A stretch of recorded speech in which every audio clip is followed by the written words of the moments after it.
Hey everyone, welcome back to the channel. In today's video, I'm going to show you how to make background transparent in Gimp. It's really simple and easy. You can remove a color, just a certain solid color from an image.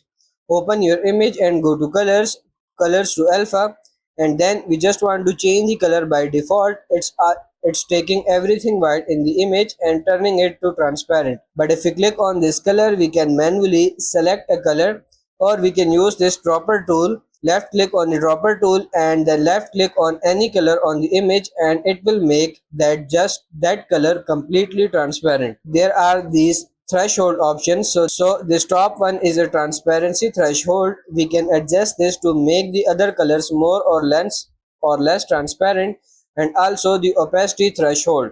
So by adjusting these two, we can choose how the transparency works on the colors that are left in the image. This doesn't work in every case because you might have black in other parts of the image, but hopefully it's good starting point. So that's pretty much it for this video. That's how to make background transparent in Gimp. I hope this video was helpful. If it is, like it and subscribe to the channel. Thank you.